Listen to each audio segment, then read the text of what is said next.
Shalom, Jemaat GKI Klasi Solo yang dikasihi Tuhan. Kita akan bersama-sama merenungkan Sabda Tuhan pada hari ini sebagai dasar untuk kita melakukan segala aktivitas kita. Dan sebelum kita membaca dan merenungkan Sabda Tuhan, mari kita berdoa. Bapa yang bertahta di dalam kerajaan surga, kami mengucap syukur di hadapan Engkau pada saat pagi hari ini. Engkau telah berkenan untuk memberikan kepada kami kesempatan. Kami boleh memaknai hidup yang adalah anugerah Tuhan. Bapa, kami akan bersama-sama mendasarkan seluruh aktivitas kami dengan kebenaran firman-Mu. Tuhan, mampukan kami untuk kami memberi diri kami dibentuk melalui setiap kebenaran firman yang Tuhan ajarkan kepada kami. Biarlah Roh Kudus berkarya di dalam diri kami pribadi lepas pribadi dan memeteraikan setiap kebenaran itu di dalam hati kami. Terima kasih Bapa di surga, ini kami dan kami serahkan diri kami di dalam tangan-Mu, bentuklah kami seperti yang Tuhan mau. Di dalam nama Tuhan Yesus kami berdoa. Amin. Pada hari ini kita akan bersama-sama merenungkan Sabda Tuhan yang diambil dari kitab Rut pasal 1, ayat 1 sampai ayat 22. Dan saya akan membacakan mulai dari ayat 7 sampai ayat 18. Maka berangkatlah ia dari tempat tinggalnya itu bersama-sama dengan kedua menantunya. Ketika mereka sedang di jalan untuk pulang ke tanah Yehuda, berkatalah Naomi kepada kedua menantunya itu, "Pergilah, pulanglah masing-masing ke rumah ibunya. Tuhan kiranya menunjukkan kasih-Nya kepadamu, seperti yang kamu tunjukkan kepada orang-orang yang telah mati itu dan kepadaku. Kiranya atas karunia Tuhan, kamu mendapat tempat perlindungan masing-masing di rumah suaminya." Lalu diciumnyalah mereka, tetapi mereka menangis dengan suara keras dan berkata kepadanya, "Tidak, kami ikut dengan engkau pulang kepada bangsamu." Tetapi Naomi berkata, "Pulanglah anak-anakku, mengapakah kamu turut dengan aku? Bukankah tidak akan ada lagi anak laki-laki yang kulahirkan untuk dijadikan suamimu nanti? Pulanglah anak-anakku, pergilah, sebab sudah terlalu tua aku untuk bersuami. Seandainya pikirku, ada harapan bagiku, dan sekalipun malam ini aku bersuami, bahkan sekalipun aku masih melahirkan anak laki-laki, masakan kamu menanti sampai mereka dewasa? Masakan karena itu kamu harus menahan diri dan tidak bersuami? Janganlah kiranya demikian, anak-anakku. Bukankah jauh lebih pahit yang aku alami daripada kamu, sebab tangan Tuhan teracung terhadap aku. Menangis pula mereka dengan suara keras. Lalu Orpa mencium mertuanya itu minta diri, tetapi Rut tetap berpaut padanya. Berkatalah Naomi, "Telah pulang iparmu kepada bangsanya dan kepada para allahnya. Pulanglah mengikuti iparmu itu." Tetapi kata Rut, "Janganlah desak aku meninggalkan engkau dan pulang dengan tidak mengikuti engkau. Sebab kemana engkau pergi, ke situ jugalah aku pergi. Dan di mana engkau bermalam, di situ jugalah aku bermalam. Bangsamulah bangsaku, dan Allahmulah Allahku. Di mana engkau mati, aku pun mati di sana, dan di sanalah aku dikuburkan. Beginilah kiranya Tuhan menghukum aku, bahkan lebih lagi daripada itu, jikalau sesuatu apapun memisahkan aku dari engkau selain daripada maut." Ketika Naomi melihat bahwa Rut berkeras untuk ikut bersama-sama dengan dia, berhentilah ia berkata-kata kepadanya. Demikian bacaan firman Tuhan. pada hari ini. Bapak, Ibu, dan saudara-saudara yang dikasihi Tuhan, kerap kali kita diperhadapkan dengan dua pilihan yang sama-sama berat untuk kita memilihnya. Di satu sisi, terkadang kita harus memikirkan kehidupan kita saat kita menentukan pilihan itu. Tetapi di sisi yang lain, kita juga memikirkan orang-orang yang ada di sekeliling kita dengan pilihan yang kita ambil. Pilihan yang sama-sama sukar itu juga yang dialami oleh tokoh-tokoh wanita yang ada di dalam bacaan kita pada hari ini. Ada Ruth, ada Naomi, ada Orpa.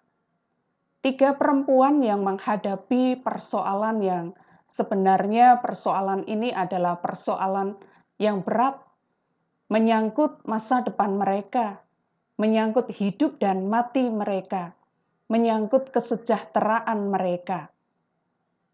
Naomi ketika menyadari bahwa anak lelakinya, Mahlon dan Kelion, tidak lagi bersama-sama dengan mereka, ketika mereka sudah meninggal, maka Naomi hanya memiliki 2 menantu perempuan, Ruth dan Orpa. Tentu juga tidak mudah ketika Naomi berkata kepada kedua menantunya untuk mereka kembali kepada keluarganya, mereka kembali kepada bangsanya, bahkan mereka kembali kepada Allah mereka. Jika benar bahwa Orpa dan Ruth keduanya meninggalkan Naomi, maka dia akan hidup seorang diri. Tetapi ketika dia memilih untuk tetap mempertahankan kedua menantunya, maka itu juga perkara yang tidak gampang bagi dia. Dia harus memikirkan masa depan kedua menantunya itu. Sampai di dalam bacaan kita tadi, Naomi mengatakan mengapa mereka tetap bertahan untuk bersama dengan Naomi. Karena tidak ada lagi harapan, bisa dikatakan seperti itu. Tidak ada lagi yang bisa diandalkan.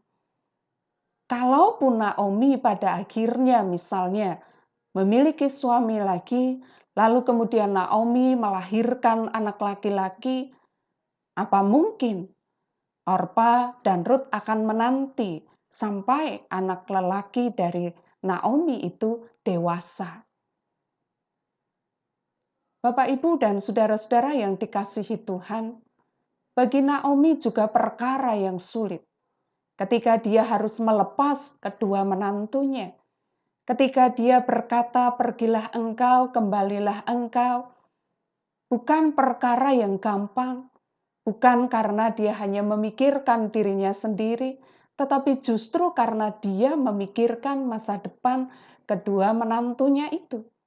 Maka dia berkata, "Pergilah dan kembalilah kepada keluargamu, kepada bangsamu, raihlah masa depanmu, songsonglah kehidupanmu yang baru." Tetapi sebaliknya bagi kedua menantunya, Orpa dan juga Ruth, untuk tetap bertahan dengan Naomi juga bukan perkara yang gampang. Tetapi untuk pergi meninggalkan Naomi, itu pun juga bukan perkara yang mudah. Dua-duanya pilihan yang teramat sukar. Sebab itu, ketika mereka mendengar Naomi berkata kepada mereka untuk mereka pergi meninggalkan Naomi, maka mereka menangis. Mereka ingin untuk tetap bertahan bersama dengan Naomi. Mana mungkin meninggalkan ibu yang sekarang tinggal sendirian. Lalu mereka hanya memikirkan kehidupan mereka, masa depan mereka, kebahagiaan mereka. Orpa menangis, tidak ingin pergi dari Naomi, tidak ingin berpisah dengan Naomi. Masa-masa sukar ini sungguh-sungguh menjadi masa yang berat untuk mereka harus menentukan pilihan. Bukan pilihan di satu sisi agak mudah, di sisi yang lain itu sukar, tidak. Tetapi dua-duanya sama beratnya dan sama sukarnya. Dan mereka harus memilih. Hingga pada akhirnya Orpa kemudian meminta diri untuk kembali kepada keluarganya, kepada bangsanya. Pertanyaannya, apakah Orpa tidak mengasihi Naomi? Tentu tidak. Kalau dia tidak mengasihi Naomi, maka ketika Naomi berkata kepadanya, dengan senang hati dia akan pergi. Atau bahkan ketika Naomi belum meminta untuk dia pergi, bisa jadi dia sudah pergi. Karena dia tahu bahwa bersama dengan Naomi tidak ada harapan, tidak ada masa depan, tidak ada yang bisa dinanti, tidak ada yang bisa diandalkan. Tetapi buktinya Orpa tetap bertahan untuk bersama dengan Naomi. Bahkan ketika diminta untuk meninggalkan Naomi, Orpa pun menangis. Tetapi pada akhirnya Orpa memilih untuk kembali kepada keluarganya dan kepada bangsanya. Bahkan mungkin juga kepada para allahnya. Namun bagaimana dengan Ruth? Ruth juga menghadapi persoalan yang sama. Ini sama-sama berat. Orpa sudah minta diri untuk meninggalkan Naomi. Tetapi Ruth tetap bertahan untuk bersama dengan Naomi. Ruth memilih untuk tetap tinggal bersama dengan Naomi. Bahkan Ruth berkata, di mana Naomi berada, di situ juga dia akan berada. Mungkin Orpa tidak melihat apa yang dilihat oleh Ruth. Ketika Ruth pada akhirnya mengatakan bahwa bangsamu lah bangsaku dan Allahmu lah Allahku. Tidak mungkin untuk dia kembali kepada bangsanya, kepada para allahnya. Di dalam perjalanan hidup bersama dengan Naomi, Ruth melihat kehidupan keluarga Naomi. Dia tinggal bersama dengan keluarga yang memiliki Allah.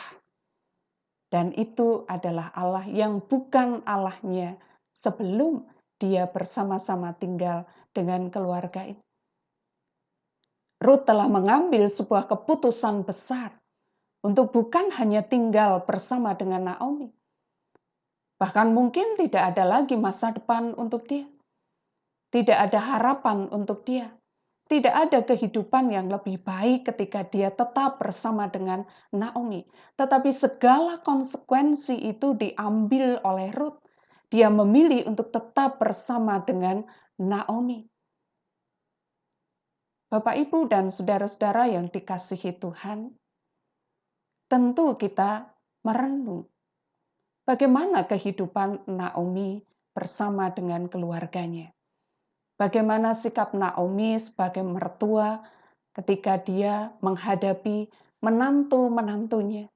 Sehingga dia memiliki menantu-menantu yang begitu mengasihinya, begitu mencintainya, begitu memikirkan kehidupannya, begitu peduli kepadanya. Sehingga di dalam masa yang sukar, ketika tahu bahwa untuk tetap bertahan dengan dirinya, tidak ada lagi harapan, tidak ada lagi masa depan. Tetapi menantu-menantunya memilih untuk tetap bertahan, hidup bersama dengannya. Siap untuk berada dalam kesukaran, siap untuk menghadapi berbagai macam tantangan, siap untuk merasakan berbagai macam hambatan, tekanan dalam hidup sebagai wanita dan sudah tidak lagi bersuami. Ada hal yang pastinya ditunjukkan oleh Naomi.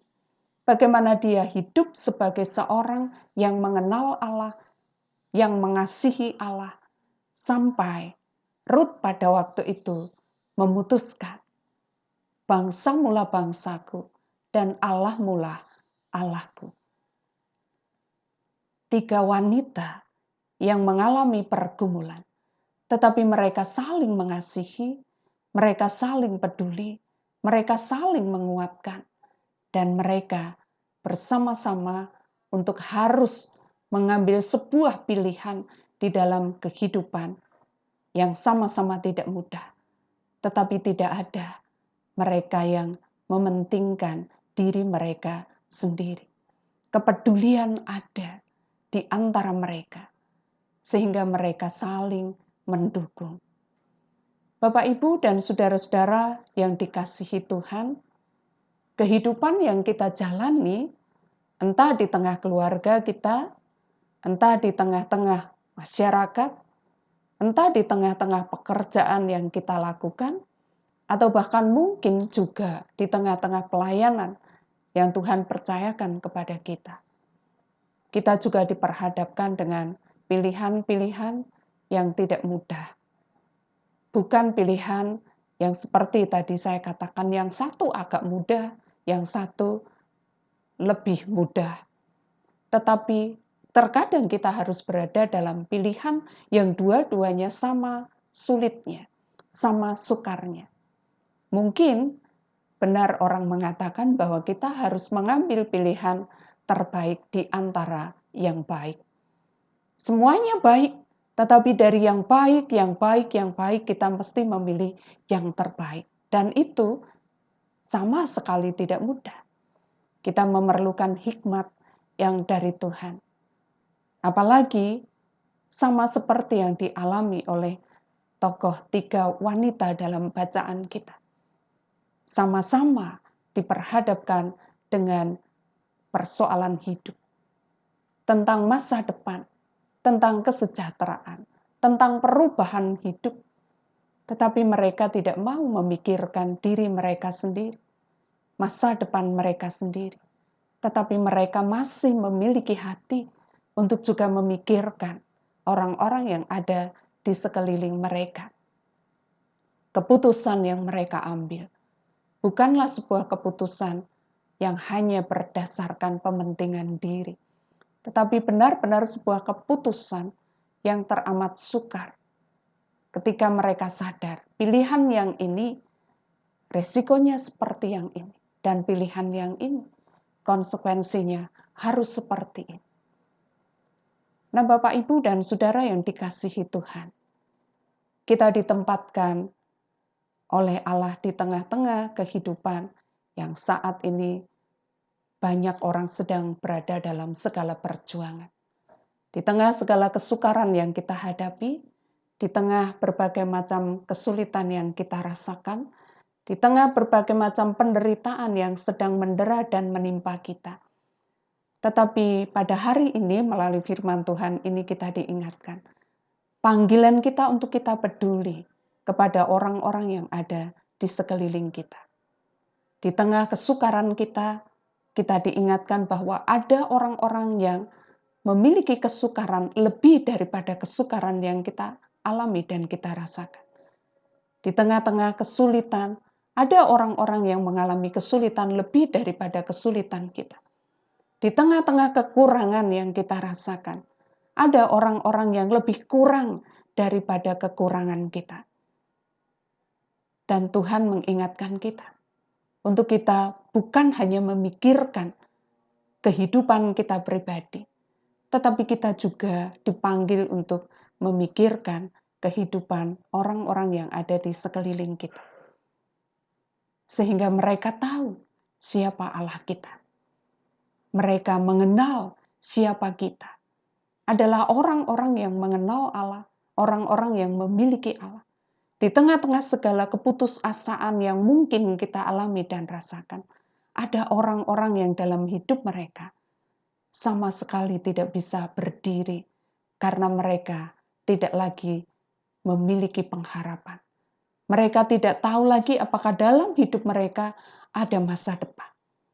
Dan kita ada di antara mereka dipanggil untuk kita menolong mereka, untuk kita membantu mereka, untuk kita menopang mereka, untuk kita mengulurkan tangan kita kepada mereka, supaya mereka tahu bahwa ada orang, ada pribadi yang Tuhan pakai untuk mereka mencoba bangkit, mencoba berdiri di dalam segala kelemahan dan ketidakberdayaan yang mereka alami dan rasakan. Kita bisa memilih untuk diam saja, karena kita pun juga sedang punya pergumulan. Kita bisa memilih untuk kita tidak peduli, karena kita mungkin juga merasa tak ada orang yang peduli dengan kita. Kita bisa memilih untuk tidak berbuat sesuatu, karena kita hanya berpikir bahwa hanya saya dan tentang saya, hidup saya dan masa depan saya, kesejahteraan saya dan kepentingan diri saya. Tetapi mari belajar dari apa yang kita dengar pada hari ini. Bahwa dalam segala pergumulan, Tuhan panggil kita untuk kita juga memikirkan sesama yang ada di sekeliling kita.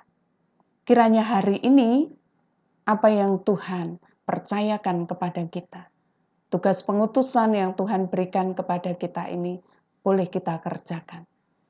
Mari kita buka mata kita lebar-lebar, kita buka telinga kita buka hati kita, dan biarlah hidup kita hari ini boleh menyatakan siapa Allah kita dan siapa kita, umat kepunyaannya, yang dipakai oleh Dia untuk menjadi kepanjangan tangannya, memberikan kehidupan, membangkitkan pengharapan, untuk memberikan kepedulian, kasih, dan perhatian bagi orang-orang yang kita jumpai dalam hidup kita. Tuhan Yesus menolong kita. Mari kita berdoa. Terima kasih Bapa di surga, kalau Engkau berkenan untuk memberikan kepada kami kepercayaan.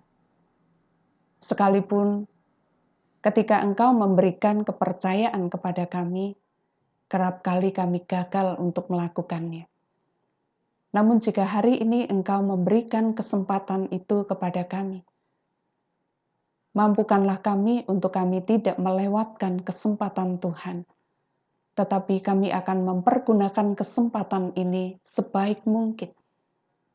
Kami tahu bahwa dalam hidup kami berbagai macam pergumulan dan tantangan, berbagai macam kesukaran dan kesulitan, mungkin juga kami alami dan rasakan. Tetapi Tuhan, dalam segala keadaan yang tengah kami alami saat ini, jadikanlah kami sebagai orang-orang yang bukan hanya memikirkan diri kami, masa depan hidup kami, kepentingan kami, tetapi kami juga peduli kepada orang-orang yang ada di sekitar kami. Kami bisa memilih untuk tidak berbuat apapun. Kami bisa memilih untuk berdiam diri. Tetapi hari ini Engkau telah berkata-kata kepada kami, untuk kami menentukan pilihan yang sekalipun sukar dan berat, sekalipun kami tahu konsekuensi dan resiko, tetapi kami akan mengambil pilihan terbaik yang berkenan di hadapan Tuhan. Bapa, tolonglah kami dan perlengkapi kami, supaya dengan segala keadaan kami, dengan segala yang Kau anugerahkan kepada kami boleh menyatakan siapa Engkau kepada sesama kami, siapa kami yang adalah umat kepunyaan-Mu, sehingga orang akan mempermuliakan nama-Mu. Ya Allah, berkati untuk setiap jemaat-Mu yang saat ini menyatakan pergumulan-pergumulan pribadi di hadapan Tuhan. Engkau memberikan jalan keluar atas setiap pergumulan kehidupannya, dan berikanlah hati yang terus bersandar kepadamu dan menanti hanya pertolonganmu. Berkati untuk GKI Klasis Solo ini di dalam melakukan panggilan yang Tuhan percayakan. Kiranya sungguh kami mengerjakan misi Allah di tengah-tengah lingkungan yang Tuhan sudah percayakan kepada kami untuk kami berkarya. Kiranya di tengah kesukaran yang saat ini dialami, gereja Tuhan boleh tetap menjadi kepanjangan tangan Tuhan untuk terus berkarya bagi kemuliaan Tuhan. Demikian juga untuk para pemimpin kami serahkan dalam tangan pengasihan-Mu. Engkau karuniai hikmat dan bijaksana, hati yang takut akan Tuhan, sehingga mereka berkarya untuk kemuliaan-Mu. Terima kasih Bapa, di dalam nama Tuhan kami Yesus Kristus, kami serahkan seluruh aktivitas kami dan kehidupan kami pada hari ini. Amin.